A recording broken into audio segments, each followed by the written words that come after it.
That's a heckin' good book. Oh wow, look at the time.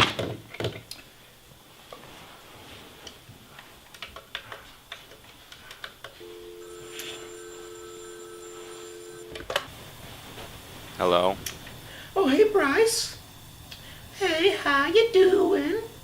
How's your day been? Who is this? Yeah, I was just reading a book. I thought it was a great idea if we just, maybe just did our hacking project. Wait, what was that today? Yes, Bryce, it was today.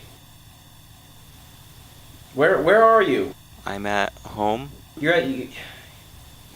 Oh! Okay, just get over here as soon as you can. Right now? Yes. Yes.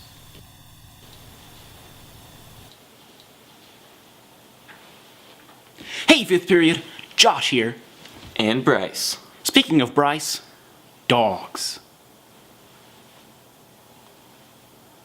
Now, I'm sure you've never seen one dog give a bone in exchange of another bone to another dog. Adam Smith has something very interesting to say about this. Nobody ever saw a dog make a fair and deliberate exchange of one bone for another with another dog. Nobody ever saw one animal by its gestures and natural cries signify to one other, "This is mine, that yours." When an animal wants to obtain something either of a man or of another animal, it has no other means of persuasion but to gain the favor of those whose service it requires. A puppy fawns upon its dam, and a spaniel endeavors by 1,000 attractions to engage the attention of its master, who is at dinner, when it wants to be fed by him. Now, humans have the ability to trade something they have for something they need.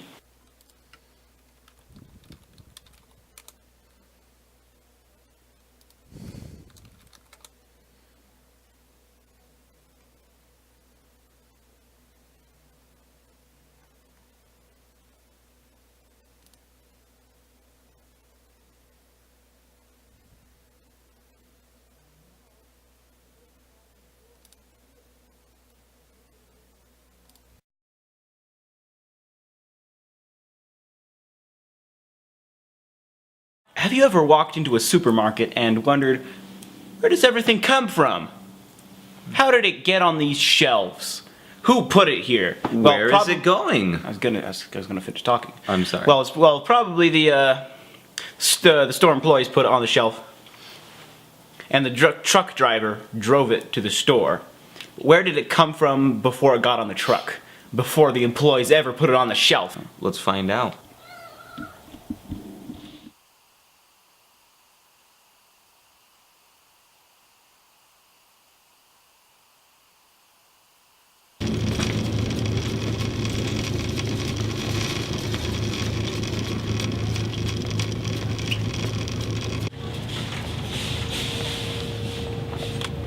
Wow, these Western Family Premium Pinto Beans are only 79 cents. 79 cents. That's a solid price for a can of Western Family Premium Pinto Beans. With 5 grams of fiber.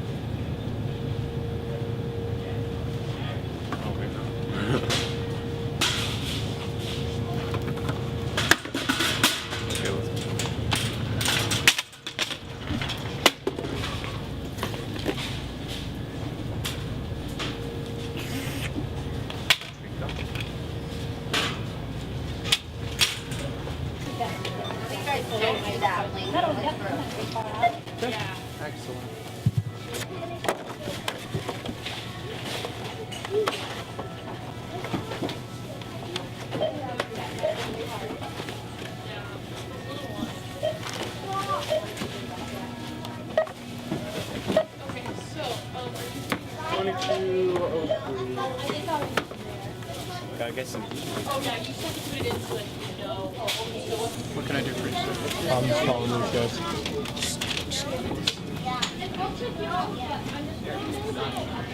What is this stuff?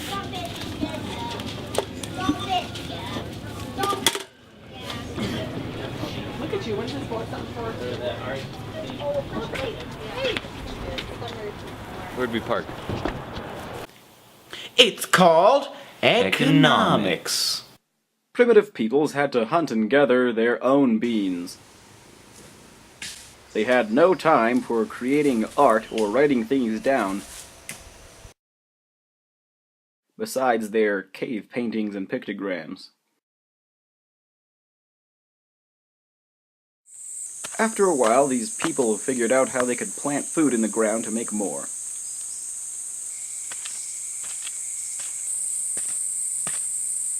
Or gather their animals into one place where they could farm them. But with all this new free time they had, what did they do with it? They had a lot more time to explore, discover, and invent.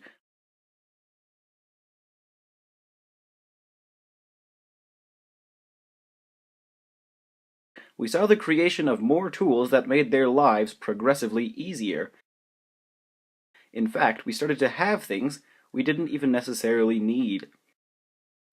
We, as a people, started to become more specialized. We were able to work together to get the job done. Which brings us to Adam Smith. Adam Smith was a philosopher born in Kirkcaldy, Scotland on June 16, 1723. He studied at the University of Glasgow at the age of 14. This university was a big part of the Scottish Enlightenment during the 18th century. There, Smith studied social philosophy. Eventually, he went to Oxford as a postgraduate. Later, he taught in the city of Edinburgh, and he met David Hume in 1750. In 1759, The Theory of Moral Sentiments was published. Later, he became a traveling tutor, teaching as he went from city to city. Another of his works, An Inquiry into the Nature and Causes of the Wealth of Nations, was published in 1776. He became the Commissioner of Customs in 1778, and then a member of the Philosophical Society of Edinburgh. He became a founding member of the Royal Society of Edinburgh. He died July 17, 1790. That's pretty cool. Adam Smith was a philosopher who had a lot of, it's real neat in philosophies in his essays that he wrote. Actually, this essay right here. Adam Smith uses the pin analogy to illustrate the division of labor. He says, "The important business of making a pin is divided into about 18 distinct operations, which in some manufactories are all performed by distinct hands. I have seen a small manufactory of this kind where 10 men only were employed. Those 10 persons could make among them upwards of 48,000 pins in a day. Each person, therefore, making a 10th part of 48,000 pins might be considered as making 4,800 pins in a day. But if they had all wrought separately and independently, and without any of them having been educated to this peculiar business, they certainly could not each of them have made 20. So, who wrote about the pins again? It was Adam Smith. Adam Smith. So, Adam Smith wrote a really great analogy about pins, actually. The pin analogy. In the pin analogy, it describes the process of making a pin. A single sewing pin. It takes one person to cut the material, takes one person to put the little colorful ball on top, takes one person to sharpen it. Takes a lot of people to just make one tiny sewing pin. And this is something called the distribution of labor. Also known as the division of labor. Oh my gosh. Same thing. This is something known as the division of labor, and of how it takes multiple people to accomplish a single task. And once humans figured out they could work together to accomplish a task, more tasks got done because they had more workers to accomplish these tasks. You might know about Ford's assembly line, made cars far cheaper and able to be mass produced, and now everyone has a car.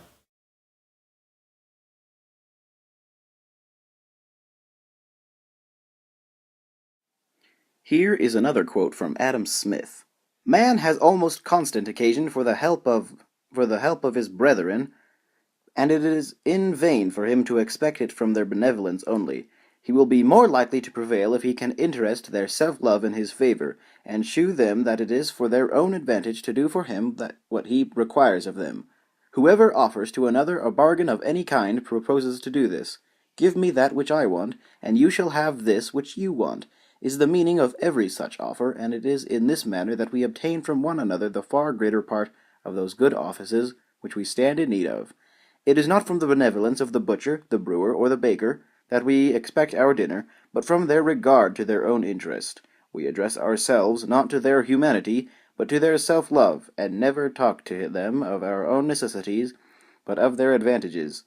Nobody but beggar chooses to depend chiefly upon the benevolence of his fellow citizens. Even a beggar does not depend on it entirely. The charity of well-disposed people, indeed, supplies him with the whole fund of his subsistence.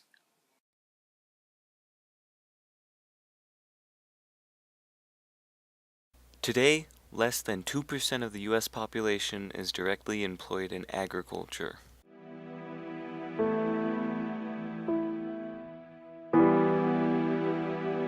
Advancement of mechanical arts led to the advancement of the liberal arts. Look at there. Isn't that a nice way to make a happy little evergreen? Let's give him a friend. You know me. I think everybody should have a friend. Before, only the wealthy upper class could afford to have the time to paint or draw. Only the very lucky could be commissioned to create art. Now, virtually anyone can go into any career they want. Technology has started to advance at an absurd pace. In only a little over a decade, NASA managed to get a man onto the moon. Correction, 00572. Roger, Eagle, contact. Roger, how does it look? The Eagle has wings. Roger. Capcom, we're go for landing. Contact light. Okay, engine stop. Tranquility Base here. The Eagle has landed. But for any of this to be possible, we had to build off of previous knowledge. Our society is really the best humanity has ever seen, but there are downsides. Some can get away with relying fully on someone else and not working a day of their life. Some have so much money they don't know what to do with it. David Hume was born in Edinburgh, Scotland on May 7th, 1711. He was a Scottish philosopher known for his highly influential system of radical philosophical empiricism, skepticism, and naturalism. He studied at the University of Edinburgh, and he met Adam Smith, who is another very famous philosopher, in 1750. He was also an influence on Immanuel Kant, who you've probably heard of before. Published A Kind History of My Life in 1734. He published essays, moral, political, and literary, through the years 1741 through 42, with changes and adjustments in subsequent years. He was regarded as a pivotal figure in the history of philosophical thought. He died in Edinburgh, Scotland on August 25th, 1776. And that, kids, is a little brief history of our dear friend and philosopher, David Hume. What a guy. What a champ. You know, Here are two quotes from David Hume.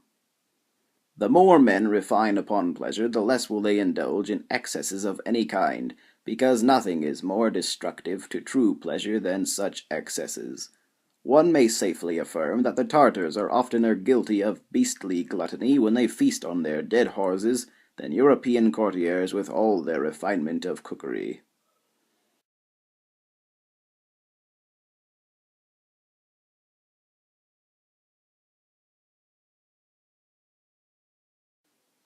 When the tempers of men are softened, as well as their knowledge improved, this humanity appears still more conspicuous, and is the chief characteristic which distinguishes a civilized age from times of barbarity and ignorance.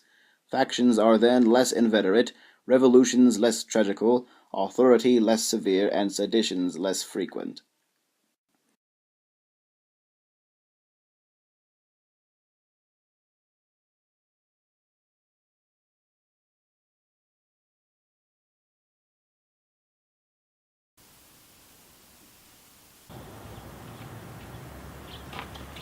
Oh, hello there. I didn't see you there. Today we're going to be going on a bean hunt, looking for some beans.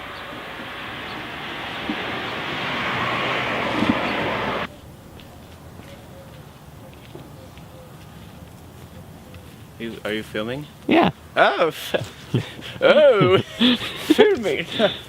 Fascinating, really, very fascinating. Beans are very rare creature to find in the wild, but I think that we found their hiding spot. Fortunately, should be around here somewhere.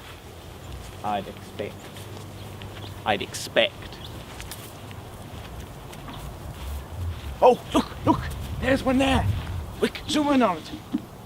Are you zoomed in? Look at it. Zoom in on the beans. Look at this. Oh, she's beautiful. She is. Oh, stand back. Oh, she's beautiful. Oh, she's gorgeous. Oh, look at that beans there. Oh, look at the beans here. Oh, she's gorgeous. Oh, look there. Beautiful. Oh, Look there. what is that? A whole family of beans. Whole family of beans. Wait, Oh. okay. Shh. They don't like to be disturbed. Oh, look. Look at them. They're nesting. Nest. What do you think would happen if I went and I poked one? Oh, they're very dangerous. Be careful. I'm going to do it.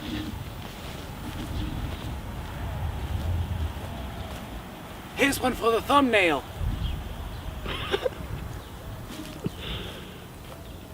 Oh, look at this. They're marvelous. Oh, be careful, George. What? Careful. I'll go to poke one with a stick. They're an endangered species, George. Oh! Oh my goodness. Those gave me quite a fright.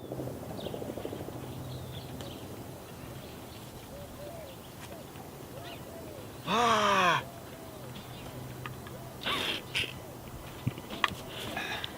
Oh, I don't think they want to be disturbed right now. they're rather boring, I'd say. No, they're fascinating. They don't do much, Fascinating. if you say so, George. They kind of just sit there. I mean, so do I on a Saturday night. Turn off the camera. Okay, is the camera stopped? Yeah, it's off. Okay, I think we just need to make this a little bit more exciting. Oh. They're hecking beans.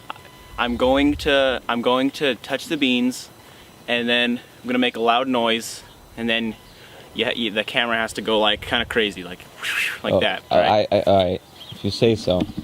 All right. Okay, start it up again. All right. All right. Here, 1 sec. Wow, fascinating creatures, really. Look at these beans. I'm going to poke one with a stick. Oh my gosh, George! George! George! Turn off the camera! George! The beans! George!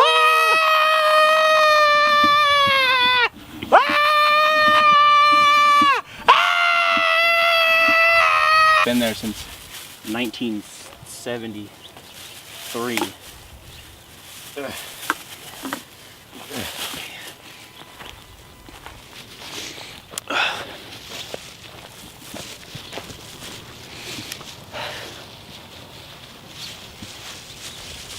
That was kind of a waste. Maybe we shouldn't put this part in the video. No, I'll edit it out. Okay, good.